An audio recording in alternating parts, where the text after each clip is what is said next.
Everyone, आप लोगों का बहुत बहुत स्वागत करती हूँ। तो आज हम इसका इतिहास का दूसरा टॉपिक इसको एज ए रिवीजन लीजिए, क्योंकि 10 दिन पीईटी में बचे हैं तो हम उस पर ध्यान देते हैं जिसको कि जाते समय आपको देखना चाहिए। तो इसमें हम जो प्राचीन भारत में जो बचा है उसको देखेंगे और भारतीय राष्ट्रीय आंदोलन देखेंगे। तो चलिए देखते हैं। तो इसमें एक प्रश्न आ सकता है और आएगा भी। क्या आएगा? संस्थापक आएगा या तो उसकी राजधानी पूछी जाएगी। तो चलिए देख लेते हैं। हर्यक वंश के संस्थापक बिंबिसार, बिंदुसार नहीं है, बिंबिसार। इनकी राजधानी राजगिरी। शिशुनाग संस्थापक रहे। राजगिरी राजधानी क्या रही? वैशाली। नंद वंश के संस्थापक महापद्म नंद, पाटलिपुत्र राजधानी। मौर्य वंश की चंद्रगुप्त, पाटलिपुत्र राजधानी। शुंग वंश मोस्ट इम्पॉर्टेंट, पुष्यमित्र शुंग, अब पतंजलि इन्हीं के समय के थे। और पाटलिपुत्र राजधानी। कण्व भी मोस्ट इम्पॉर्टेंट, शुंग, कण्व, सातवाहन, कुषाण। इसको ध्यान से देखिए। वासुदेव, पाटलिपुत्र राजधानी। और सातवाहन की राजधानी, सा से सातवाहन, सा से सिमुक याद रहेगी। प्रतिष्ठान ये राजधानी। कुषाण वंश मोस्ट इम्पॉर्टेंट, कुजल, कटफिसेस और पुरुषपुर राजधानी। गुप्त वंश श्रीगुप्त, घटोत्कच इसके बाद के हैं। पाटलिपुत्र राजधानी। वाकाटक वंश की संस्थापक विंध्य शक्ति, राजधानी पाटलिपुत्र। और हूण वंश मोस्ट इम्पॉर्टेंट, तोमरड़ इसके संस्थापक रहे। सियालकोट राजधानी। वर्धन वंश मोस्ट इम्पॉर्टेंट और हर्षवर्धन इन्हीं के समय के थे। पुष्यभूत संस्थापक थानेश्वर और दूसरी राजधानी क्या थी? कन्नौज थी। पांड की मोस्ट इम्पॉर्टेंट नेडियोन और मदुरै इसकी राजधानी रही। चोल वंश विजयालय इसके संस्थापक, तंजौर इसकी राजधानी। पल्लव सिंह वर्मन चतुर्थ और कांचीपुरम इसकी राजधानी थी। राष्ट्रकूट दंतीदुर्ग, मान्यखेत राजधानी। और कल्याणी के चालुक्य के संस्थापक कौन रहे? तैलप द्वितीय और मान्यखेत या कल्याण इसकी राजधानी। और बादामी के चालुक्य के संस्थापक रहे जयसिंह प्रथम, वातापी राजधानी। अब बेगी के चालुक्य की विष्णुवर्धन और बेगी इसकी राजधानी। होयसल, विष्णुवर्धन, द्वार समुद्र राजधानी। यादव वंश भिल्लभिप्त और देवगिरी राजधानी। कदम्ब वंश मयूर शर्मन, वनवासी राजधानी। काकतीय बीटा प्रथम और अनमंग कोण इसकी राजधानी। गंग वंश ब्रजहंस पंचम इसके संस्थापक रहे। कुबलाल व तलकाड इसकी राजधानी। पाल वंश मोस्ट इम्पॉर्टेंट है। पाल वंश, पाल के गोपाल रहे। मुंगेर इसकी राजधानी। सेन वंश सामंत, लखनौती इसकी राजधानी। ये यूपीपीसीएस और आरओ में भी इससे एक प्रश्न बनेंगे। कारकोट इसके दुर्लभ वर्धन रहे और उत्पल के अवंती वर्धन। और देख लीजिए लोहार वंश नहीं पूछा जाता, देख लीजिए। इसके संस्थापक संग्रामराज। वर्मन वंश मोस्ट इम्पॉर्टेंट, पुष्यवर्मन इसके संस्थापक रहे। और प्राग ज्योतिषपुर इसकी राजधानी रही। गुर्जर प्रतिहार मोस्ट इम्पॉर्टेंट, नागभट्ट प्रथम, कन्नौज इसकी राजधानी। गढ़वाल मोस्ट इम्पॉर्टेंट है, गढ़वाल। चंद्रदेव और कन्नौज इसकी राजधानी। चौहान वंश इसके संस्थापक रहे वासुदेव जैसे कन्नू के रहे। अजमेर इसकी राजधानी। परमार की उपेंद्र, धारा नगरी राजधानी। चंदेल मोस्ट इम्पॉर्टेंट, नन्नुक और खजुराहो या महोबा इसकी राजधानी। सोलंकी वंश मूलराज और अनहिलवाड़ इसकी राजधानी। कलचुर कोकल त्रिपुरी राजधानी। गुलाम वंश कुतुबुद्दीन ऐबक, दिल्ली राजधानी। खिलजी वंश जलालुद्दीन खिलजी, दिल्ली राजधानी। तुगलक वंश गयासुद्दीन तुगलक, दिल्ली राजधानी। सैयद वंश खिज्र खां, दिल्ली राजधानी। लोधी वंश बहलोल लोधी, दिल्ली राजधानी। संगम का हरियर एवं बुक्का, ये सारे इस टेबल से एक प्रश्न जरूर बनेंगे। सालू वंश नरसिंह और विजयनगर इसकी राजधानी। और तुलुव की वीर नरसिंह और विजयनगर राजधानी। आरवीडू की तिरुमल और पेनिकोडा ये राजधानी रही। बहमनी की हसनगंगू गुलबर्गा या बीदर राजधानी। आदिल शाही वंश की आदिल शाह बीजापुर राजधानी। निजाम शाही मलिक अहमद और अहमदनगर ये राजधानी। इमाद शाही फतेहुल्लाह इमाद शाह इसके संस्थापक बरार राजधानी। मोस्ट इम्पॉर्टेंट है निजाम शाही, आदिल शाही, कुतुब शाही, बरीद शाही, सरकी वंश और बरीद शाही की अमीर अली बरीद और बीदर इसकी राजधानी। सरकी की मली सरवर और जौनपुर इसकी राजधानी। मुगल वंश के संस्थापक कौन रहे? बाबर। दिल्ली उसके बाद आगरा राजधानी बना है। भोसले की और शिवाजी और रायगढ़ राजधानी। हैदराबाद के स्वतंत्र राज निजाम उल मुल्क ने किया और हैदराबाद इसकी राजधानी रही।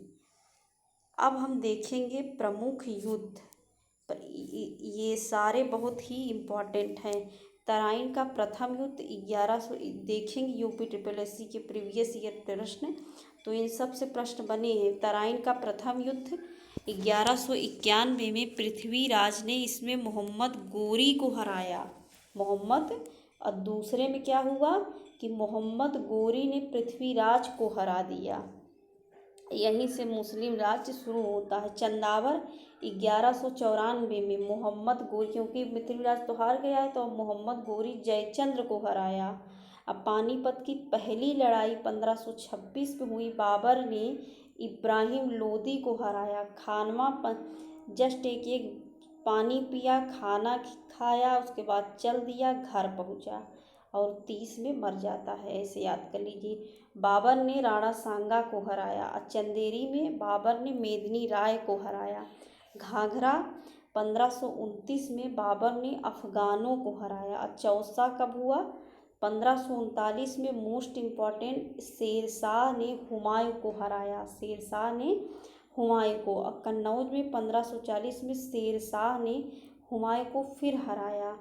अब पानीपत की दूसरी लड़ाई, पानीपत की अभी पहली लड़ाई हुई थी ना, तो पानीपत की दूसरी लड़ाई 1556 में अकबर ने हेमू को हराया। अकबर ने किसको हराया? हेमू को हराया। तालीकोटा की लड़ाई मोस्ट इम्पॉर्टेंट 1565 में विजयनगर साम्राज्य का इसमें पतन होता है। हल्दी घाटी का युद्ध अकबर ने महाराणा सांगा को हराया। हल्दी घाटी युद्ध बहुत पूछा जाता है, किनके बीच में हुआ और कब हुआ, तो 1576 में हुआ। अगला युद्ध क्या है कि पलासी का युद्ध, मोस्ट इम्पॉर्टेंट 1757 1857 के जस्ट 100 साल पहले अंग्रेजों ने सिराजुद्दौला को हराया था। वांडीवास 1760 में फ्रांसीसियों की इसमें पराजय हुई थी। और पानीपत की तीसरी लड़ाई, दो लड़ाई देख चुके हैं 1761 में, और इसमें क्या हुआ? अहमद शाह अब्दाली ने मराठों को हराया था। बक्सर का युद्ध 1764 में और अंग्रेजों ने मीर कासिम को हराया। रुहेला का युद्ध 1774 में हुआ। खुर्दा का युद्ध क्या हुआ? 1795 में निजाम की पराजय। प्रथम स्वतंत्रता संग्राम 1857। भारत चीन युद्ध, जनरल अवेयरनेस जो टॉपिक है उसमें ये पूछा जा सकता है 1962। प्रथम पाक भारत युद्ध 1965। द्वितीय भारत पाक 1971। प्रथम विश्व युद्ध 1914 से 18 तक चला और द्वितीय 1939 से 45 तक चला है। अगला हम देखेंगे भारतीय सामाजिक अधिनियम, तो इससे भी प्रश्न बन जाते हैं। शिशुवध प्रतिबंध, ये वेलेजली के समय में 1798 से 1805 में शिशु हत्या पर इसमें प्रतिबंध लगाया गया। क्या लगाया गया? प्रतिबंध लगाया गया। सती प्रथा, लॉर्ड विलियम 1829 में सती प्रथा पर पूर्ण प्रतिबंध। और क्या हुआ? दास प्रथा एलेनबरो के समय 1843 में। कब? 1843 में। 1833 के चार्टर एक्ट द्वारा 1843 में दासता पर प्रतिबंध लगाया गया। तो किस एक्ट के? 1833 एक्ट के। हिंदू विधवा पुनर्विवाह किसके समय हुआ? गवर्नर जनरल कौन था? Lord Canning. 1865 में विधवा विवाह की अनुमति इसमें मिली। अगला क्या है? कि नेटिव मैरिज किसके समय में हुआ, नॉर्थ ब्रुक के 1872 अंतरजातीय विवाह इसमें अनुमति मिली। Age of consent act Lansdowne के समय 1891 में। लड़की के लिए विवाह की आयु 12 वर्ष निर्धारित की गई। Sharda act most most most important 1930 में विवाह के लिए लड़की की आयु 14 वर्ष और लड़के की आयु कब की गई, 18 वर्ष।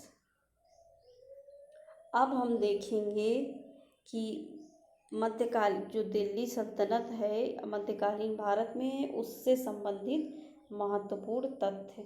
इसमें पुस्तक देखिए, हसन निजामी की पुस्तक थी ताज उल मासिर, अलबरूनी की तहकीक हिंद, मिनहाज उस सिराज की तबाकत नासरी, अमीर खुसरो मोस्ट इम्पॉर्टेंट, बहुत बार प्रश्न यूपी पीएससी के भी पेपर बना है और यूपी SSSC की।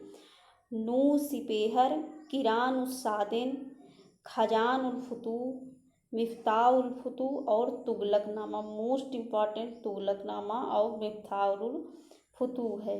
जियाउद्दीन बरनी की तारीख फिरोज शाही और फतवा जहांगीरी। फिरोज शाह तुगलक की क्या है, फुतुहात फिरोज शाही। इशामी की क्या है, फतूह उस सलातीन, क्या है, फतूह सलातीन। अमीर तैमूर लंग की मलफूजात या तिमूरी, ये आत्मकथा है। और याहिया बिन अहमद की क्या है, तारीख मुबारक शाही। शेख रिजकुल्ला की क्या है, वाक़ियात मुस्ताकी और तारीख मुस्ताकी। अमीर हसन सिज्जी की क्या है, फबातुल फुआद।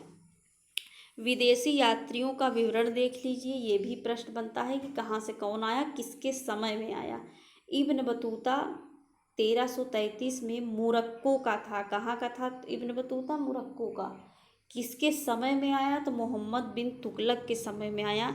इसकी रचना क्या थी, रेहला थी, क्या थी, रेहला थी। और अब्दुल रज्जाक ये कौन था, ये ईरानी था। कैसा था, ईरानी था। ये आया देवराय द्वितीय के समय में। किसके समय में, देवराय द्वितीय के। मार्को पोलो ये इटली का, ये 13वीं सदी में भारत आया। निकोलो कोंटी ये कहाँ का था, इटली का था, इटली का था। और इसने 1420 में दक्कन की यात्रा की।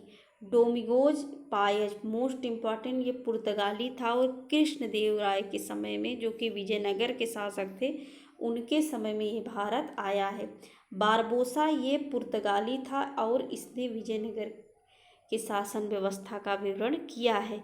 नुनीज ये क्या है, ये पुर्तगाली घोड़े का व्यापारी था और ये भी विजयनगर दरबार में रहा है। अब देखिए स्मारक, शेर शाह का मकबरा कहाँ है, सासाराम बिहार में। ऐबक का लाहौर में, ऐबक का कहाँ है, लाहौर में। अब देखिए कि दिल्ली सल्तनत जो विशेष कर थे उसके, तो ये भी प्रश्न बनता है कि कौन मुसलमान पर टैक्स लगा और कौन हिंदू पर। तो उग्र किस पर लगा है, मुसलमान पर। और खराज ये क्या है, गैर मुसलमान पर भूमि। खम्स ये लूट में प्राप्त धन। इसके 1/5 पर सुल्तान का अधिकार और 4/5 पर सैनिकों तथा अन्य अधिकारियों का अधिकार। लेकिन फिरोज शाह तुगलक को छोड़कर सभी सुल्तानों ने 4/5 भाग स्वयं के लिए रख लिया। तो याद रखिए कि खराज क्या है, ये गैर मुसलमान, उग्र मुसलमान। खम्स लूट पर। जकात ये भी क्या थी, जैसे उग्र है तो ये भी जकात मुसलमान पर है। जजिया गैर मुसलमान पर। तो ऐसे तुरंत याद कर लीजिए, जकात और उग्र, जकात और उग्र ये क्या है, ये मुस्लिम पर है। और खराज गैर मुसलमान। खम्स लूट और खराज और जजिया दोनों क्या है, गैर मुसलमानों पर है। अब देखिए जो वहाँ कट गया था, यहाँ देखिए बाबर का मकबरा ये काबुल में, हुमायूं का मकबरा दिल्ली में, अकबर का मकबरा सिकंदरा में, जहांगीर का मकबरा लाहौर में, और शाहजहां का मकबरा कहाँ, आगरा में। तो इसमें ये भी आ जाता है कि किसका मकबरा दे देगा 3 और उसमें कहेगा 4 दे देगा, उसमें कहेगा कि किसका मकबरा भारत में नहीं है। तो जैसे जहांगीर ये लाहौर में है, तो ये भारत में अब नहीं है। और बाबर भी यहाँ इंडिया में नहीं है। देखिए अब हम भी देखे हैं, सन देखे हैं, तो इसमें ये प्रश्न बन सकता है, क्योंकि मुग़ल काल आपके सिलेबस में है तो हम पूरा तो नहीं पढ़ा सकते। और इसके अलावा हम जो पीटी के लिए घटना चक्र आई है तो उसको हम कराए हैं, तो उसको भी आप देख सकते हैं।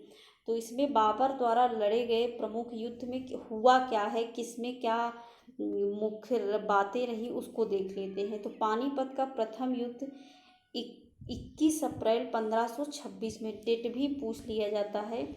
तो ये अभी हम देखे हैं कि बाबर और इब्राहिम लोदी के बीच हुआ और बाबर इसमें पराजित हुआ। इसमें क्या हुआ कि सर्वप्रथम बाबर ने तुगलका युद्ध पद्धति एवं तोप खाने का पहली बार प्रयोग किया। यही प्रश्न बहुत बार पेपर में बन चुका है।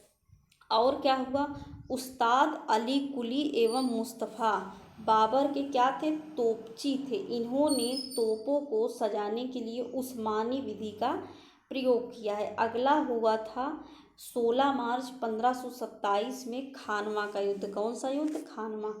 ये बाबर और राणा सांगा। और इसमें क्या हुआ कि बाबर जब जीता था तो इसने क्या किया था, गाजी की उपाधि धारण की थी।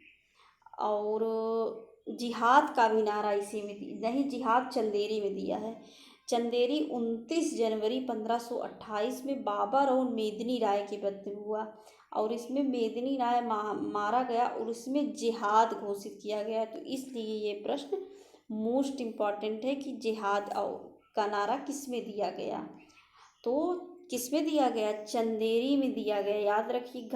घाघरा का युद्ध कब हुआ, 6 अप्रैल 1529 में। इसमें क्या हुआ, बाबर ने घाघरा के तट पर, कब, घाघरा के तट पर, घाघरा तट मतलब बिहार, इसमें क्या हुआ, अफगानों को पराजित किया।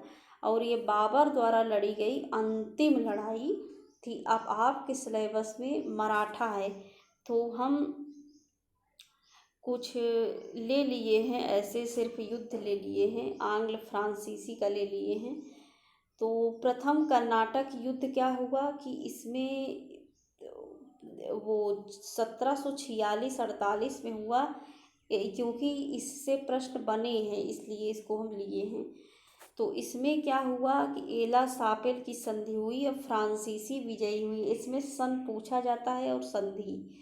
द्वितीय कर्नाटक 1749 से 54 के बीच में चला। पांडिचेरी की संधि हुई 1954 में। और इसमें क्या हुआ कि अंग्रेज़ों का प्रभाव बढ़ा। तृतीय कब हुआ, 1756 से 63 के बीच में पेरिस की संधि से ये समाप्त हुआ। वांडीवास के युद्ध के बाद फ्रांसीसी निर्णायक के रूप में हुए। अब हम देखेंगे मराठा के कुछ हम देख लेते हैं। तो इसमें देखिए कि बालाजी विश्वनाथ के बारे में, ये चित्तपावन वंशीय ब्राह्मण थे। और क्या हुआ कि 1713 में साहू के पेशवा बने और इन्होंने मुगल शासक फर्रुखसियर को हटाने में सैयद बंधुओं की सहायता किए थे। बाजीराव प्रथम क्या थे कि ये बालाजी विश्वनाथ के पुत्र थे, कभी कभी क्रम लगाने के लिए आ जाता है, जिसने मराठा परिसंघ की स्थापना की। इन्होंने होलकर, इंदौर, सिंधिया, ग्वालियर, गायकवाड़, बड़ौदा और भोसले, नागपुर शामिल थे। इन्होंने पूना को अपना केंद्र बनाया। 1728 में बाजीराव प्रथम और निजामुल मुल्क के बीच पालखेड़ा का युद्ध हुआ। कौन युद्ध, पालखेड़ा के युद्ध, जिसमें निजामुल मुल्क पराजित हुआ था। बालाजी बाजीराव के बारे में देखिए, यह राजा राम द्वितीय का पेशवा था। इसने राज्य की संपूर्ण शक्ति अपने हाथ में ले लिया था और पेशवा के पद को वंशानुगत बनाया। इसी के काल में पानीपत की तृतीय लड़ाई हुई थी। तो इसलिए ये मोस्ट इम्पॉर्टेंट प्रश्न है कि किसके समय में हुआ, तो बालाजी बाजीराव के समय में, बालाजी बाजीराव के समय में हुआ 1761 में। और बाजीराव द्वितीय अंतिम पेशवा था, जिसे अंग्रेजों ने कानपुर के निकट बिठूर नामक स्थान पर निर्वासित किया। और 1818 में पूना अंग्रेजों को मिल गया। इस प्रकार मराठा परिसंघ समाप्त हुआ। तो आंग्ल मराठा युद्ध से प्रश्न एक बन सकता है क्योंकि मराठा आपके सिलेबस में है। तो 1775 से 82 में इसमें सूरत की संधि से सब प्रारंभ हुआ युद्ध और सालाबाई की संधि से ये समाप्त हुआ। उस समय बंगाल का गवर्नर जो था वो वारेन हेस्टिंग्स था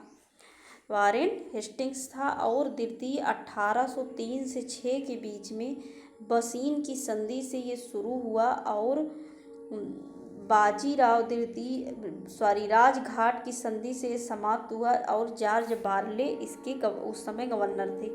तृतीय 1817 से 18 के बीच में इसमें लॉर्ड हेस्टिंग्स जो थे वो क्या थे, बंगाल के गवर्नर। तो आपके सिलेबस में अवध नहीं है, तो वही चीज़ इसमें दोबारा आ गया है। अब हम देखेंगे कांग्रेस की स्थापना के बारे में प्रश्न बनेंगे क्योंकि आपके सिलेबस में ये है। कांग्रेस ने सिर्फ मेन थोड़ा देख लेते हैं बस। कांग्रेस ने ए ओ ह्यूम इसके संस्थापक भी रहे हैं। 1912 में कांग्रेस का जनक इन्हें घोषित किया गया। नरमपंथी नेता दादा भाई नौरोजी को grand old man of India कहा जाता है। कांग्रेस के प्रथम अध्यक्ष कौन थे? WC बनर्जी। पहली अध्यक्षता कहाँ हुई? मुंबई में। कब? 1885 में। 1885 में। कांग्रेस के मुस्लिम अध्यक्ष कौन थे? बदरुद्दीन तैयबजी। मद्रास में 1887 का ये अधिवेशन किए हैं। प्रथम अंग्रेज जॉर्ज यूले। इलाहाबाद में 1888। प्रथम महिला जिसने कांग्रेस अधिवेशन को संबोधित किया कादम्बनी गांगुली। कलकत्ता 1880 में। कांग्रेस का प्रथम महिला अध्यक्ष एनी बेसेंट, ये कलकत्ता में 1917 में।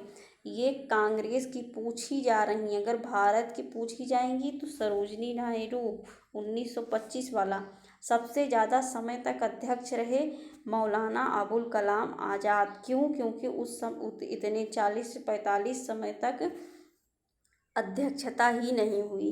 भारत की स्वतंत्रता के समय अध्यक्ष JB कृपलानी। अंग्रेज अध्यक्ष कौन कौन थे? जॉर्ज यूले पहले थे 1888 में। विलियम वेंडरबर्न ये बम्बई में 1889 और क्या हुआ कि 1910 में 2 बार किए हैं इलाहाबाद में। अल्फ्रेड विट मद्रास में 1894। हेनरी कॉटन बम्बई 1904 में। अब हम देखेंगे कांग्रेस के सारे अधिवेशन हमको नहीं पढ़ना है, हमको प्रमुख अधिवेशन पढ़ना है। बनारस अधिवेशन मोस्ट इम्पॉर्टेंट है।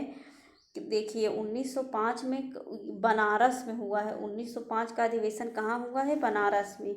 अध्यक्षता गोपाल कृष्ण गोखले।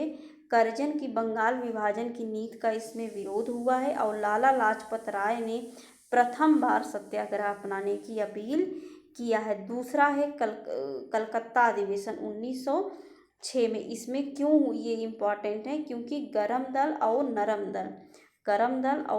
दल में मतभेद उभरी है। इसमें गरमपंथी ग्रामीण पृष्ठभूमि से आते थे और नरमपंथी शहरी थे।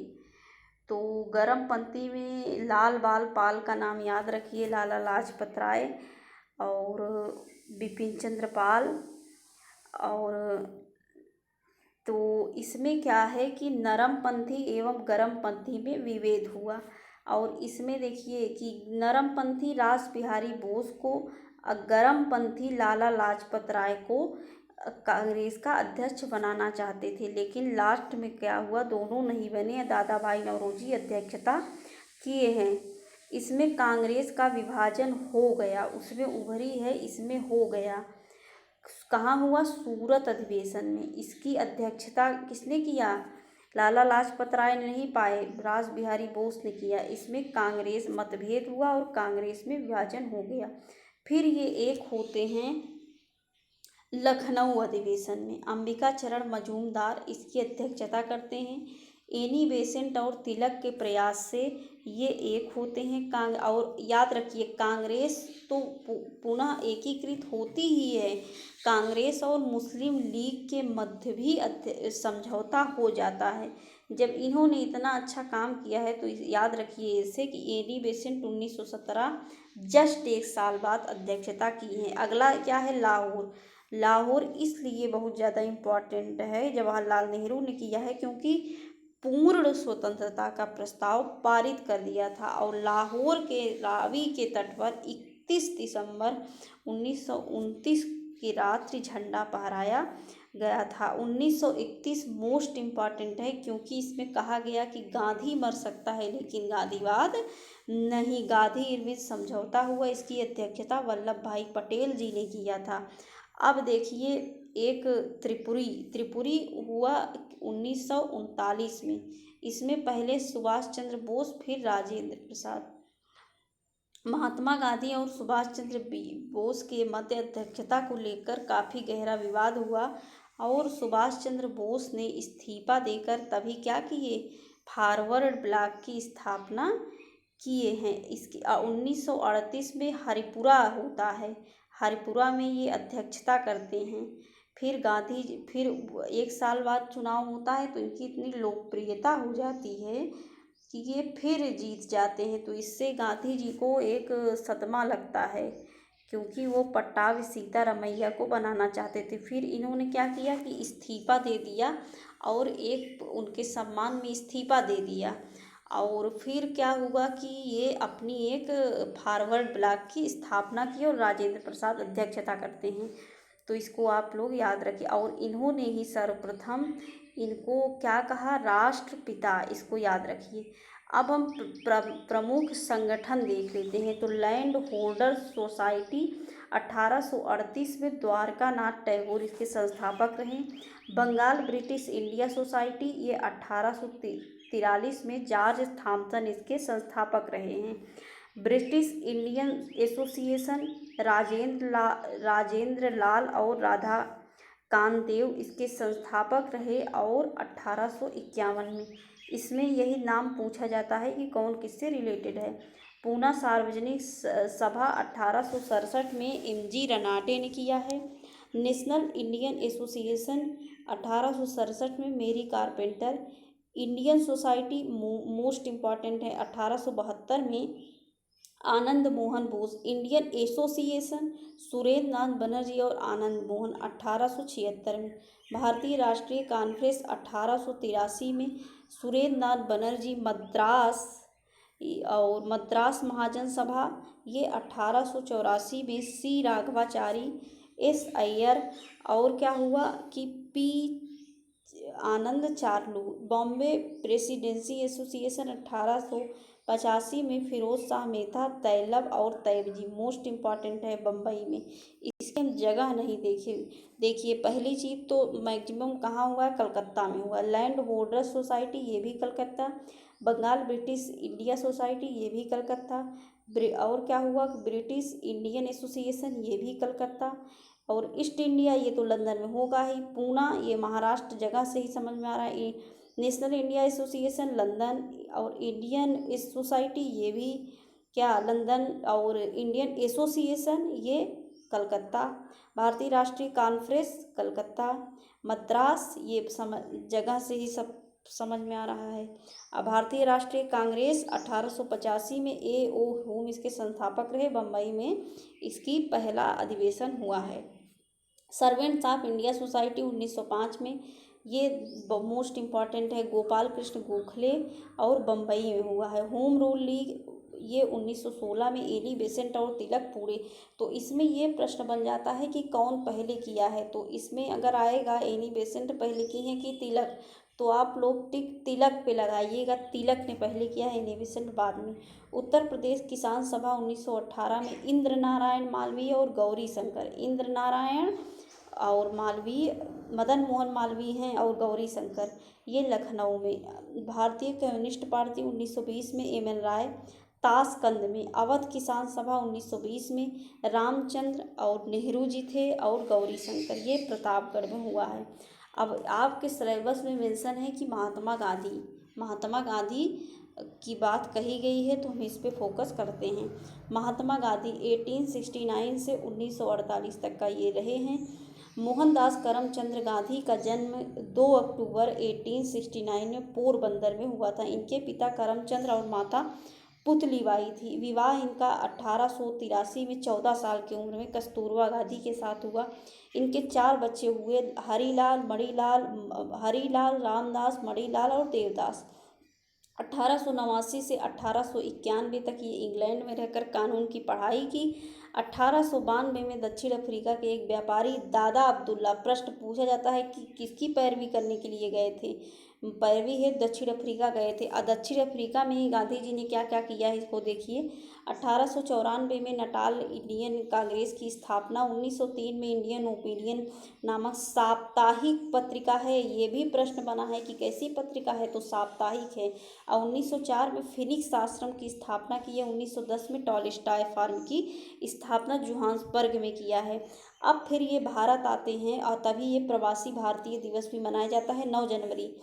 और 1915 में दक्षिण अफ्रीका से भारत आए और वे फरवरी मार्च 1915 से शांति निकेतन में रहे, जहां रविन्द्रनाथ टैगोर ने इन्हें क्या कहा, महात्मा जी कहा और गांधी जी ने इन्हें गुरुदेव कहा। इसको याद रखिए। कब? 1915 में। कहाँ? शांति निकेतन में। और गांधी जी ने गोपाल कृष्ण गोखले को अपना राजनीतिक गुरु बनाया है। और गोपाल कृष्ण गोखले के गुरु कौन थे? ये रनाडे थे। अब ब्रिटिश सरकार ने 9 जनवरी 1915 को गांधी जी को केसर हिंद की उपाधि दी है। तो केसर हिंद किसकी उपाधि है? गांधी जी की। गांधी जी की पहली पुस्तक कौन सी है? हिंद स्वराज। इसमें इन्होंने ब्रिटिश पार्लियामेंट को बाज कहा है, तो इसको याद रखिएगा। इन्होंने नवजीवन गुजराती में, यंग इंडिया अंग्रेजी में, भाषा भी याद रखिए। नवजीवन गुजराती में, यंग शब्द क्या है? इंग्लिश है ना, तो ऐसे याद रखिए, इंग्लिश में लिखा गया। और हरिजन पत्र का संपादन 1933 में किए हैं। The story of my experiment with truth कई बार प्रश्न पूछा गया है। ये गांधी जी की आत्मकथा है। गांधी जी का सर्वप्रिय भजन था वैष्णव जन को तैनू कहिए, वैष्णव जन को तैनू कहिए। सुबह इसी से इनकी सुबह होती थी। नरसिंह मेहता ने किया था। उन्होंने अहमदाबाद में साबरमती के तट पर साबरमती आश्रम की स्थापना की थी। और गांधी जी की जो हत्या है 30 जनवरी 1948 में कहाँ हुई थी? दिल्ली के बिरला भवन में प्रार्थना सभा में नाथूराम गोडसे ने, ये आरएसएस के थे, इन्होंने हत्या किया था। भारत ने 1917 में 1918 के बीच गांधी ने ये 3 संघर्ष किया, 3 संघर्ष जिसकी अध्यक्षता इन्होंने किया है। तो चलिए देख लेते हैं 19 अप्रैल 1917 में चंपारण कहाँ है? बिहार में। किसानों को 3 कटिया, चंपारण किससे संबंधित है? 3 कटिया पद्धति भी इसको कहा जाता है। 3/20 पर नील की खेती करनी पड़ती थी। यूरोपियों द्वारा तय किए गए मूल्य पर उसे बेचना पड़ता था। गांधी जी ने जो 1916 में ये आए और राजकुमार शुक्ल जी ने इन्हें आमंत्रित किया कि चंपारण की हालत बहुत खराब है और आप आइए, इसका नेतृत्व करिए। तब ये गए थे चंपारण में और इनके प्रयासों से किसानों की समस्याएं काफ़ी कम हुई। तो कब हुई? 19 अप्रैल 1917 में। डेट कई किताबों में नहीं दिया है। अहमदाबाद मिल मजदूर हड़ताल ये 1918 में, 11 मार्च 1918 में। इस क्यों हुआ? क्योंकि मिल मजदूर और मिल मालिकों के बीच प्लेग बोनस को लेकर विवाद था। क्योंकि वहाँ और इसमें क्या हुआ कि अनशन के बाद मालिकों ने 35% बोनस देना स्वीकार किया है। अब देखिए, इसमें इन्होंने अनशन किया है और कभी कभी क्या होता है, क्रम लगाने के लिए भी आ जाता है। तो चंपारण है, तब क्या है? अहमदाबाद, तब खेड़ा। और देखिए कि खेड़ा 1918 में, खेड़ा 1918 में कहाँ? गुजरात में। इसमें क्यों हुआ? फसल नष्ट होने के कारण, और फसल नष्ट होने के कारण लगान को स्थगित करना चाहते थे, लेकिन वो झुक नहीं रहे थे। इसमें क्या हुआ कि गांधी जी विट्ठल भाई पटेल, वल्लभ भाई पटेल, इंदुलाल याग्निक के साथ खेड़ा पहुंचे और किसानों का समर्थन किया। और फलस्वरूप क्या हुआ कि सरकार को झुकना पड़ा। ये पहला असहयोग आंदोलन कहा जाता है खेड़ा को, इसको याद रखिए। अगला देख लेते हैं थोड़ा थोड़ा।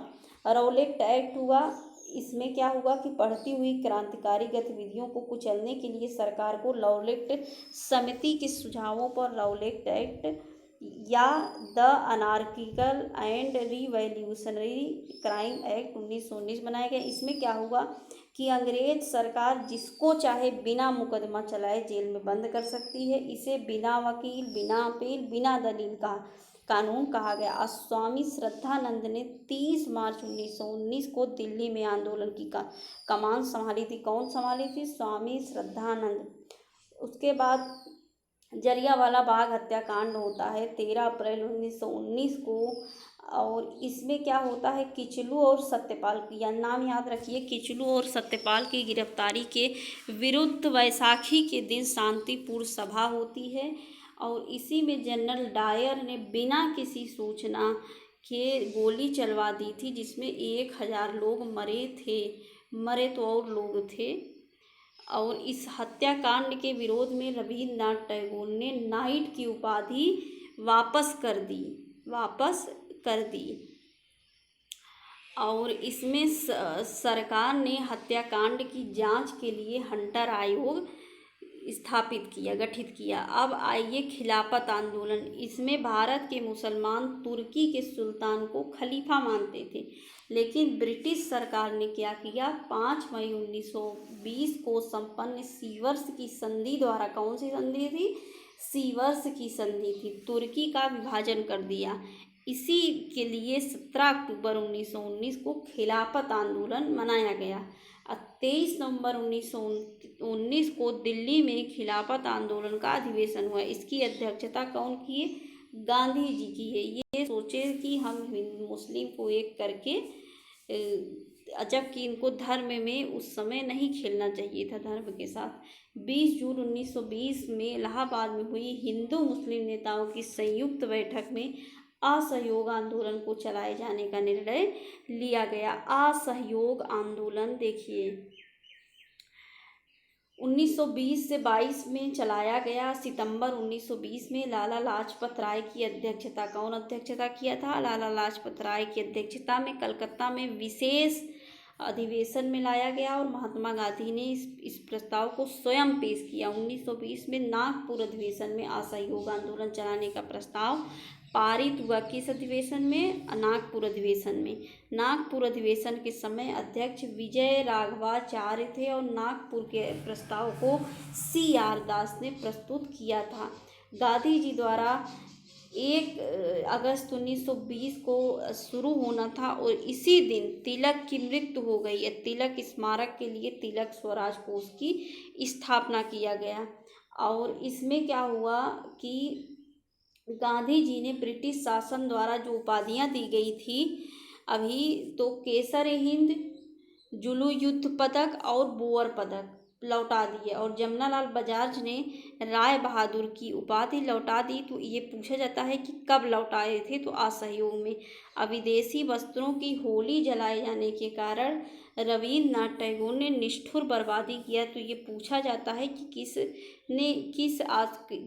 कौन खिलाफ था, तो रविन्द्रनाथ टैगोर। अब हम देखेंगे स्वतंत्रता आंदोलन के समय लिखी गई प्रमुख प्रस्तुतियाँ। तो यंग इंडिया महात्मा गांधी, किस भाषा में? अंग्रेजी भाषा में। इंडिया डिवाइडेड राजेंद्र प्रसाद, गीतांजलि और गोरा, ये क्या? रविन्द्रनाथ टैगोर। समाजवादी क्यों? Jayaprakash Narayan, unhappy India, Lala Lajpat Rai. गीता रहस्य मोस्ट इम्पॉर्टेंट है। बाल गंगाधर तिलक, नील दर्पण, नील तीन बंधु मित्र, आनंद मठ, बंकिम चंद्र चटर्जी। और इंडियन रेनेसा, ये CF एंड्रूज, सिपाही म्यूटनी और RC Majumdar. War of India independence, VD Savarkar. Abhyudaya, Madan Mohan Malaviya. Song of India, Sarojini Naidu. A nation in making, Surendra Nath Banerjee. अब देखिए आपके सिलेबस में ये क्या पढ़ना है कि जो सविनय और अवज्ञा आंदोलन में विशेष तौर पे देखना है, महात्मा गांधी तथा अन्य देश नेताओं की जो भूमिका रही है उसको भी देखना है। तो भारत छोड़ो आंदोलन से प्रश्न बन सकता है, इसको देख लेते हैं। 14 जनवरी 1942 को अबुल कलाम आज़ाद की अध्यक्षता में वर्धा में कांग्रेस कार्य समिति की बैठक में भारत छोड़ो आंदोलन पर एक प्रस्ताव हुआ है और 8 अगस्त 1942 में बम्बई के ग्वालियर टैंक में अबुल कलाम आज़ाद की अध्यक्षता में कांग्रेस कमेटी की वार्षिक बैठक हुई, जिसमें नेहरू द्वारा वर्धा प्रस्ताव पुष्टि की गई। भारत छोड़ो आंदोलन प्रस्ताव का प्रारूप मौलाना अबुल कलाम आज़ाद ने बनाया था। आंदोलन के समय गांधी जी ने कहा था, करो या मरो का नारा दिए थे। यह आंदोलन 8-9 अगस्त 1942 से प्रारंभ हुआ, लेकिन 9 अगस्त को सूर्योदय से पहले गांधी जी, नेहरू जी, मौलाना आज़ाद और ये जो ये है भारत छोड़ो आंदोलन, इसका जो विरोध है आरएसएस ने किया था, इसीलिए वो भारत विरोधी इसी दिन माने गए थे। वो इसका विरोध किए थे। अब आप समझ सकते हैं वो कितने बड़े देशभक्त रहे होंगे। और 8-9 अगस्त 1942 से प्रारंभ होना था, लेकिन 9 अगस्त को सूर्योदय से पहले हो।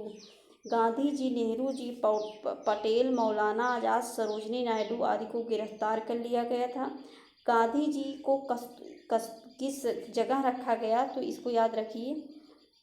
गांधी जी और सरोजनी नायडू के साथ आगा खा पैलेस में रखा गया। और जवाहरलाल नेहरू कहाँ थे? अल्मोड़ा जेल में। राजेंद्र प्रसाद बांकीपुर जेल में। जयप्रकाश नारायण हजारीबाग जेल में रखा गया था।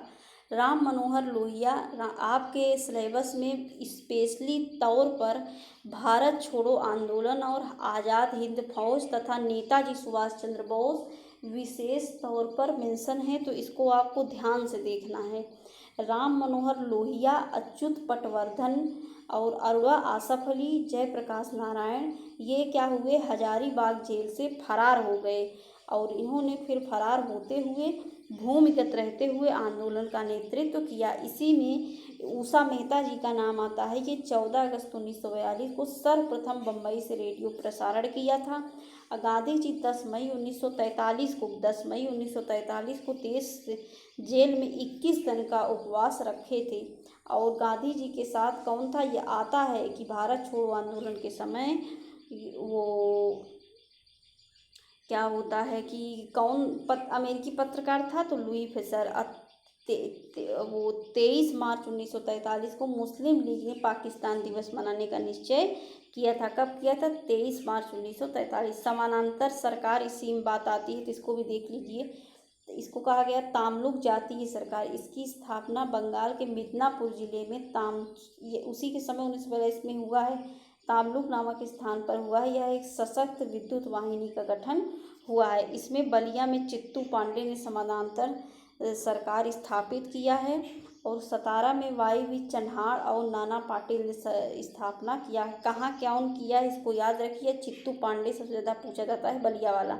अब आपके सिलेबस में आज़ाद हिंद फौज की बात कही गई है, तो उसको विशेष तौर पर देखिए। सितंबर 1941 में कैप्टन मोहन सिंह ने मलाया में आज़ाद हिंद फौज की स्थापना की। उसने किया मोहन सिंह ने। कब? सितंबर 1941 में। लेकिन सुभाष चंद्र बोस ने अक्टूबर 1943 में सिंगापुर में आज़ाद हिंद फौज की स्थापना कर उसमें नई जान डाली। यहीं पर उन्होंने तुम मुझे खून दो मैं तुम्हें आज़ादी दूंगा और दिल्ली चलो का नारा दिया।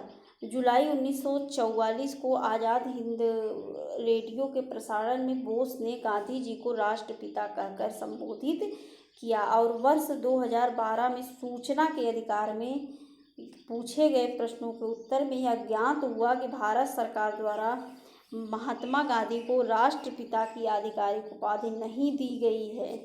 और अंग्रेज सरकार ने आज़ाद हिंद फौज के गिरफ्तार मेजर शहनवाज खां, कर्नल प्रेम सहगल और गुरु दयाल सिंह पर नवंबर 1945 में दिल्ली के लाल किले पर मुकदमा चलाए। ये सब नाम याद रखिए। बचाव पक्ष में कौन कौन था, ये तो मोस्ट इम्पॉर्टेंट प्रश्न है। वकीलों में भूला भाई देसाई के नेतृत्व किया था? भूला भाई देसाई। के नेतृत्व में तेज बहादुर सप्रू, अरोड़ा, आसफ अली, नेहरू आदि वकालत किए हैं और अधिकारियों को फांसी की सजा सुनाई गई, लेकिन वेवेल ने उनकी सजा माफ़ कर दी गई है। तो उसी में आगे एक आता है शाही नौसेना विद्रोह 1946। इसको न देखिए लेकिन थोड़ा सा देख लीजिए, थोड़े से है। HMIS तलवार के भारतीय नौसैनिकों ने अंग्रेजों की भेदभावपूर्ण नीति के विरोध में 18 फरवरी 1946 को बम्बई में विद्रोह कर दिया और वल्लभ भाई पटेल जिन्ना के हस्तक्षेप से यह विद्रोह क्या हुआ, शांत हुआ। वेवेल योजना और शिमला सम्मेलन। वेवेल योजना मुख्यतः कार्यकारी परिषद से संबंधित थी। सन पूछा जा सकता है कि 14 मई 1942 को सम्मेलन हुआ था। नेतृत्व कौन किया था? अबुल कलाम आज़ाद ने। कैबिनेट मिशन 24 मार्च 1946 और 24 मार्च 1946 को भारत आया। सर स्टीफन क्लिप्स, अलेक्जेंडर और पेरिस लॉरेंस इसके सदस्य थे। गांधी जी ने इसका समर्थन किया है और कैबिनेट मिशन योजना के तहत जुलाई 1946 को, अब देखिए आपके सिलेबस में ये सविनय अवज्ञा आंदोलन है, विशेष तौर पर मेंशन है गांधी जी और सविनय अवज्ञा।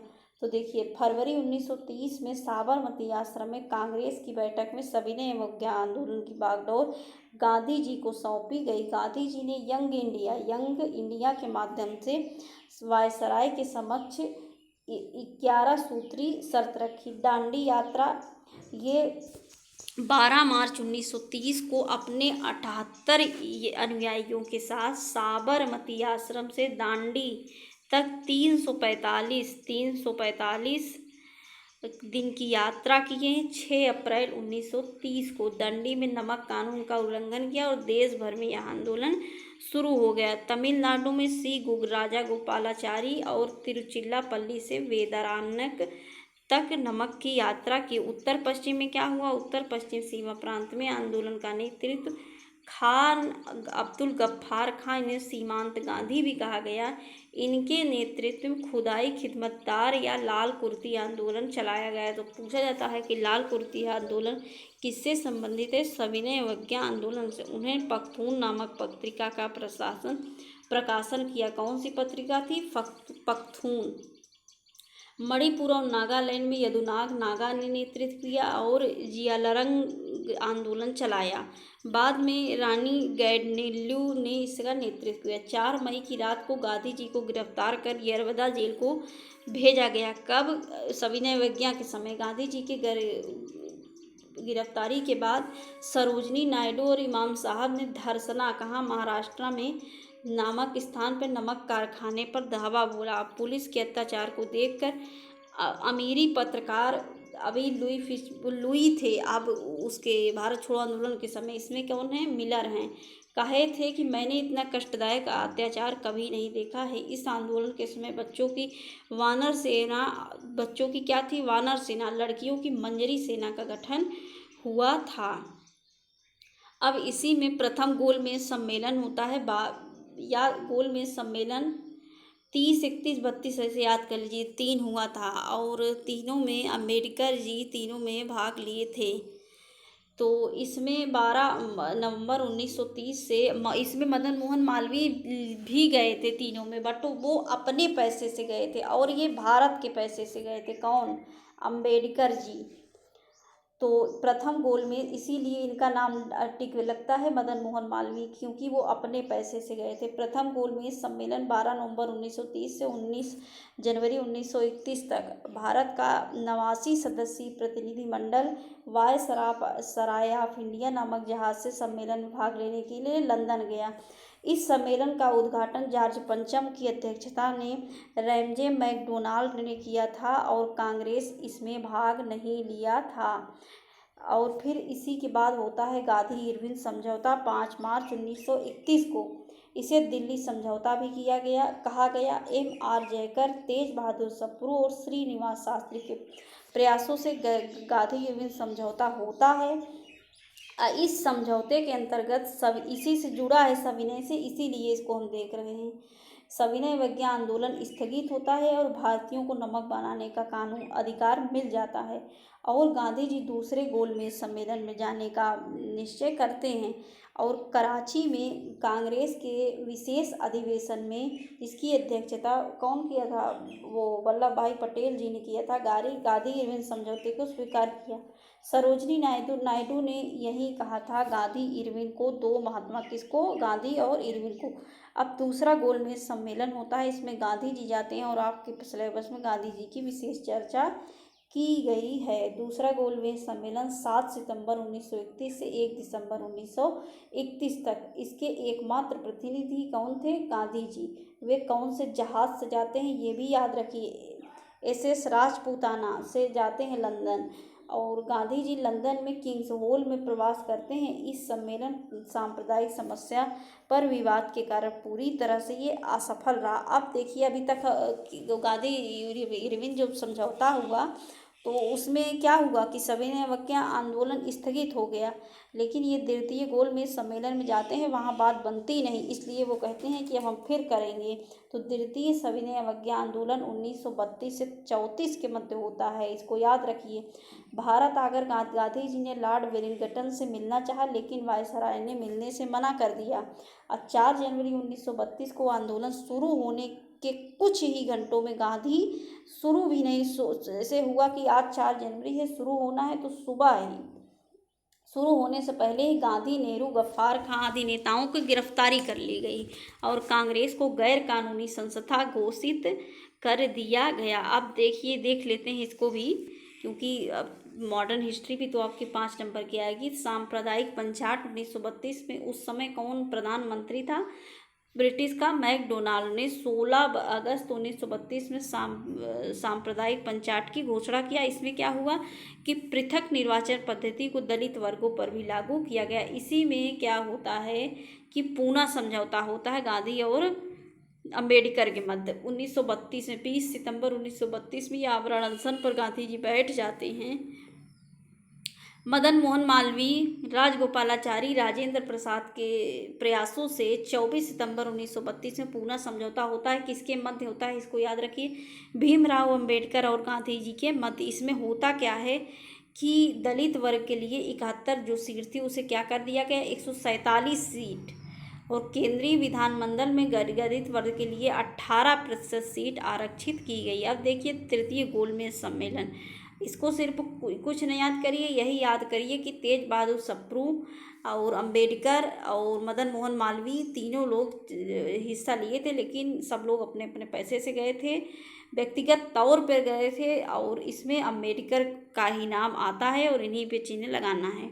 गांधी जी और हरिजन उत्थान, क्योंकि गांधी जी को विशेष तौर पर अच्छे से पढ़ना है, तो गांधी जी ने 1932 में हरिजन कल्याण हेतु तो अखिल भारतीय छुआछूत विरोधी लीग की स्थापना किया। हरिजन साप्ताहिक पत्रिका थी, इसको याद रखिए। और 7 नवंबर 1933 में वर्धा से हरिजन यात्रा प्रारंभ किया गया। अब आप में है भारत सरकार अधिनियम 1935, इसमें भारत में संघात्मक शासन व्यवस्था की बात की गई और यह अंग्रेजों द्वारा भारत में अंतिम संवैधानिक प्रयास था। तो प्रांतीय चुनाव मंत्रिमंडल 1935 के अधिनियम के अंतर्गत 1937 में प्रांतीय चुनाव हुआ। इसका चुनाव चिन्ह पीला बक्सा था। 5 प्रांतों में पूर्ण बहुमत मिला। कहाँ कहाँ मिला, बिहार, उड़ीसा, मद्रास, मध्य प्रांत और संयुक्त प्रांत। कांग्रेस बम्बई, असम और उत्तर पश्चिम सीमा प्रांत में बड़े दल के रूप में उभरी, लेकिन पंजाब, सिंध और बंगाल में कांग्रेस को बहुमत नहीं मिला। आपके सिलेबस में मेंशन है भारत शासन अधिनियम 1935 पढ़ना है।